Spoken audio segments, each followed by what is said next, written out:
Good morning, everybody. I hope you're all having a great day. Today, we're going to have a webinar on this series and topic of IR35. I'm joined by my colleague, Thomas Williams, who's been a senior account manager now for a couple of years here at Giant Group. He's got a lot of experience in the field, and today he's going to be taking us through IR35.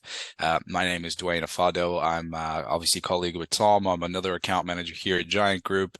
And yeah, I'm very pleased to have you all here listening on this topic. And why don't we just start right away with yourself, Tom, then? What is IR35? Thanks for the intro, Dre. Yeah, I-35 in general is a piece of tax legislation that distinguishes between a true contractor and a disguised employee, and essentially how a temporary contractor is going to be payroll. Okay, that's pretty straightforward. And how come IR35 has come into play? Yeah, so it actually came into play in 2000, but the key thing to focus on really is the changes. Because back in 2000, it was always the contractor's decision of the I-35 status. And what changed in 2017 and in the public sector in 2021 in the private sector is that the decision changed from the contractor to the hirer. And the reason for that is HMRC believes that around 90% of contractors place themselves incorrectly.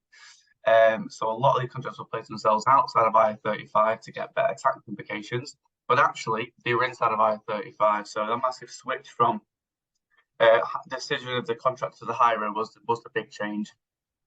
Right. Okay. That's quite interesting, to be honest. I mean, obviously, HMRC deducting that a lot of people were incorrectly filing themselves as outside IR35 is I think a big sort of motive for their involvement and obviously the triggering of the regulation.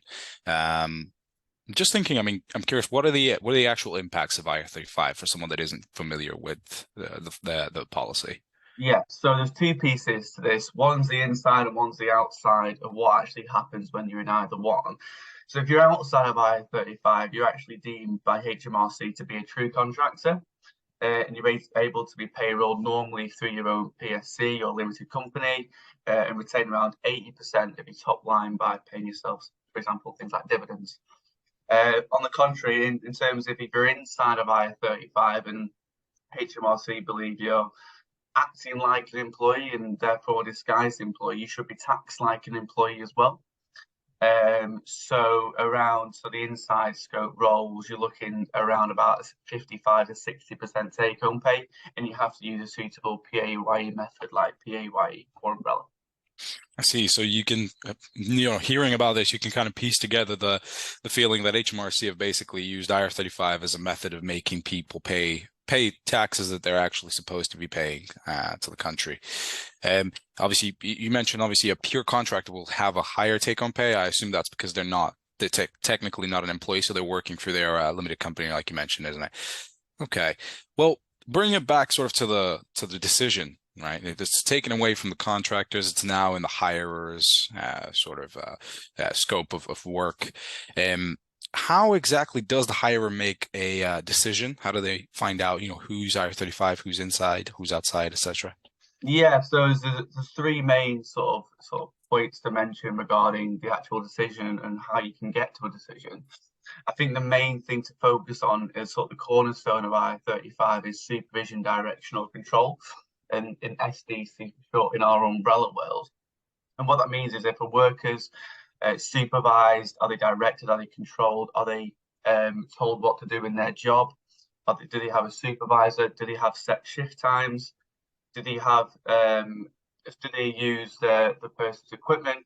That would seem like they're inside of I-35. If they're using their own equipment, do you work on their own timelines? That would seem more that they're actually outside of I-35. So that's the sort of main sticking point, really, of I-35 in general. In terms of other bits, there's things like mutuality of obligation. In our umbrella, we call that the MOO. That's where a person conducting the work isn't obliged to continue the work after the client, after the contract's ended by the client.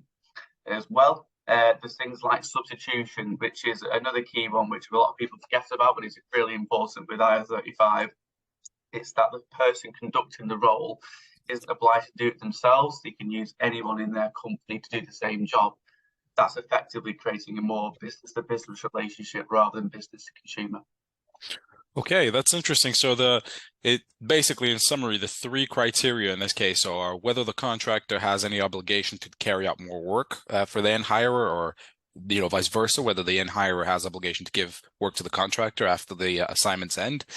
I think substitution is an interesting one. Whether someone else can carry out the work. Technically, if you're hired as a limited company, that means that you should actually have like a employee that can do the work for you if you were to say fall ill.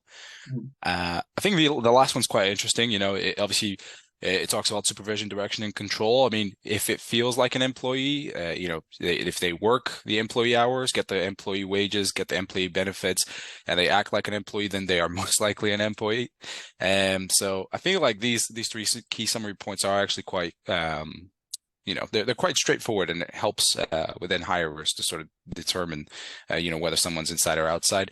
And I also think that as a contractor, you can also kind of decide for yourself whether you fall within that category. But I suppose decision is not within hirers, so that doesn't affect them that much. Well, okay. So just to kind of dig in a little bit more onto that, I mean, what kind of tools are available in the market to do this this kind of determination? If you're an end hirer, what should you be looking for? Who should you be speaking to? Yeah, there's a selection of tools really that have been around for a few years, and the main one that everyone seems to go to is the CESS tool, which is the Check Employment Status for Tax, which is essentially a government tool that they have on their website, and that will give an idea of whether the work is outside or inside of I-35. And one thing to mention on this point really is when the decisions are being made by the hirers, it's based on role and not worker. So you can group workers into a role rather than doing each individual test for each individual worker, which I can imagine could take quite a long time. On top of that as well, there's other tools, things like Kingsbridge and Kudos. And the great thing about them tools is it gives you more of a rationale behind the decision. So it'll say how far a worker's inside of I-35 or how far a worker's outside of I-35, and give a rationale behind it. So it'll say which questions the answer, and that'll determine whether that's supervision, direction, control, whether that's maybe elements of mutuality obligation. Gives a really sort of rounded idea of the decision.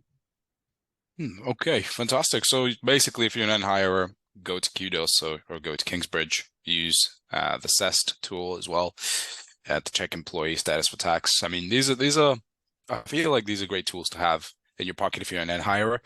Maybe even if you want to be an agency and dabble into these, get some more information on determinations and figure out how it works. Maybe to advise your clients, use it as an angle.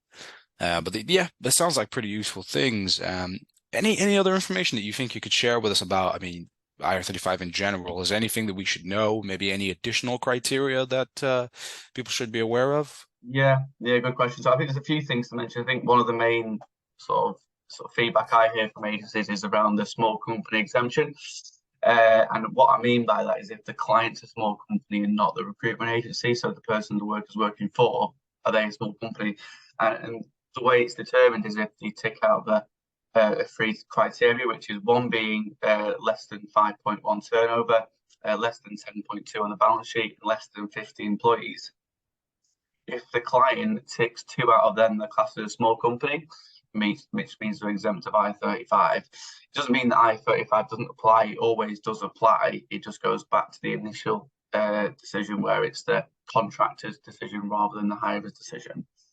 A few things to mention as well in terms of appeal process as part of legislation that they brought in the public and private sector is to have a appeal process in place. What that meant was when the decision was made, the worker has around 30 days to appeal the decision.